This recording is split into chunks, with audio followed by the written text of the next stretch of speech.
Welcome to the show, Carlos. Hi. Awesome. It's awesome to have you here. So tell us about your early experiences with music. I mean, what were the bands you were listening to in your earlier days? Well, I don't know.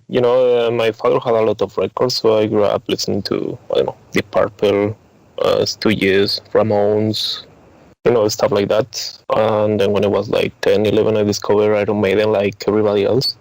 And then you go to Metallica, and then you discover Obituary and stuff, and Sepultura and stuff like that. So yeah, that's awesome. I mean, they're the great bands, and people have been so influenced by them. Great influences. So tell us about the first instrument you learned to play, and at what age was that?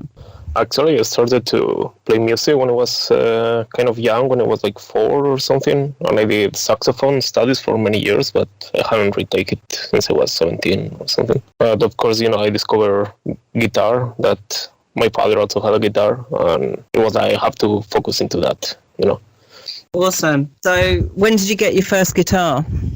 I don't know, I think it was 11 or 12, but I didn't start to take it serious until it was 13, 14, something like that. Wow. So how did you all get together? You formed the band back in 2015. So yeah. Tell us about those early days and getting the band together. Yeah, well, I started it with Gusi, the drummer, that I was playing with him in this band called Morbid Flesh. Mm-hmm. And then we wanted to do something, more like Bathory, Niflheim, Necrophobic, stuff like that. Mm-hmm. And we're hanging weekends for like a year, and eventually we realized, the riffs are actually pretty good.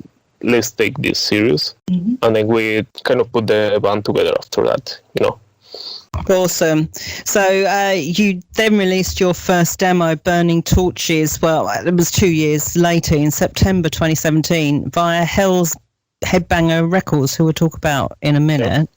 Yeah.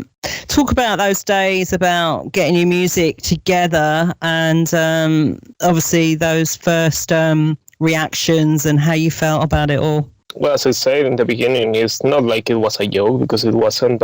We met, and sometimes we didn't even rehearse, We used up listening to music and having some drinks and all that. But it was more like, I have this idea, what do you think about that? And we sang it a bit. And yes, I say at the end, we were like, well, we think this is pretty cool. So we decided, let's find a guy that can sing, we had this other guy on bass and this other guy on guitar, and we kind of made a band, but it was kind of fast from then on, Yeah, because you've now got a different lineup, haven't you? For when you come into this just released album, Rites of Extermination, you're joined by Elo on vocals. I mean, before we get into talking about the new album, let's talk about your lineup, because you're all in so many different bands. I mean, Graveyard, death metal. You've got a couple there, and also Javier, he's the owner of Moontower Studios. Obviously, that's where you record your music, and Hellspawn magazine. But Balmog, Dawn of Hate, again with Graveyard of Darkness, and Titan Blood. I love Titan Blood. But obviously Elo's now with you, Louis on vocals, again with Balmog, Martherium. So talk about your lineup. I mean, I guess, looking at your history, you all work together in all these different bands, and you've all formed, some of you have got together and formed Krossfyre. So talk about your new lineup and how you're all getting along together now. Yeah, well, for the EP, as I said, we have these guys when we decide, let's make this happen. When we were about to record the album, both Alex and Albert, that were the bass player and singer at the time, decided they didn't want to play with us. Also, it was kind of hard, because we live in different cities, and it was a bit messy at the time. But we had the songs already. So we say we want to record them anyway. So, I recorded bass myself, and we just asked Lois from Balmog, that is an old friend of us, to would you like to sing with us? And he was, yeah, of course. But I mean, it's not like we ended up in bad terms or anything. Like, it was just, it's not our main job at all whatsoever. So we had to decide, we have to find other guys. And at the end, if you see the bands we play with, it's always the same guys. But we change is like a few guys because it's not that much people in Spain to play with. Yeah, I mean, it must be hard. I mean, with lockdown, I guess, you haven't got the live shows to do, but how would you juggle all of that if, people were wanting you to play all of these venues in all your different bands? How would you cope with that? You mean like with this band or with our other bands? Or? Well, yeah, all of you, because you now, Krossfyre is it your newest band, and you could get out on the road soon. I'll ask you about that a bit later, but you're in a lot of other bands too, so I guess it's priorities. If you got asked to play certain gigs, festivals, etc., how you would get round to playing it all in all your different forms, so to speak. Well, we haven't played ever with Krossfyre because we had some offers when the EP came out, but we had other gigs already with Graveyard or whatever it was, so it was a bad timing. Basically, but I can't say the whole pandemic shit has affected us straight or anything, because actually we had almost all the album recorded before the pandemic. It just took like 2 years to finish it, kind of, because we did the drums and then I had to move away, as I told you before. And then it was just vocals and some arrangements and all that. So we did it with, slow tempo. So I can't say it will affect us, but with the other bands, of course, it affects us. Like Lois, the guy that is singing now, I think they had like 20 or 30 gigs with Balmog that had to be cancelled. We had a lot with we had a lot with Graveyard as well, and festivals and stuff, and it's postponed or cancelled or something in between. You don't really know because... Yeah, so for those who... I didn't know this, but you told me earlier, you're now living in Sweden and you have done for the last 3 years. So that's just to clarify for the listeners. Hearing. Talk about Hell's Headbanger Records. How did you get together with those guys? It was cool because we did the EP by ourselves, so to say. And when we had it recorded, it was like, wow, we think this sounds pretty good. And we just sent it to them. And they answered kind of straight, really fast, like, this is cool, we're interested in that. We usually don't release EPs from new bands, but we think this is cool and let's make it happen. And, it's not a big story behind it. Well, that's awesome. So Rites of Extermination, your new album just released on the 23rd and your first full length. So how has the reaction been so far? I think kind of cool. It's not like I'm looking every hour what people is posting, but some guys send me, like on email or Facebook or whatever, like, okay, we put a review here, and I think that's been pretty good review so far. So that's good. I mean, it's a plus for making what you like. So.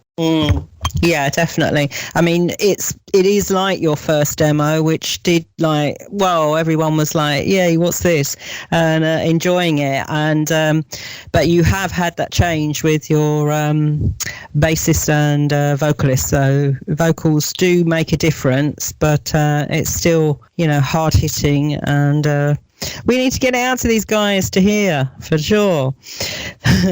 So how do you guys come up with any new music, and tell us who writes the music? Is it you all dip in, or is there certain people do it? Well, it's mostly Gusi, the drummer, and me, because we started with it, so we kind of know the direction it has to go. And with the EP, it was a bit crazy because we were basically, drinking in the rehearsal place and trying crazy stuff. That's why I think it's a bit more chaotic in some ways, but for this album, we try to make like more classic structures, if you know what I mean.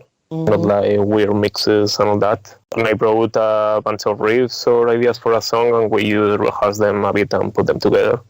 So who writes the lyrics? Is that your two jobs? And do they come first or after the music?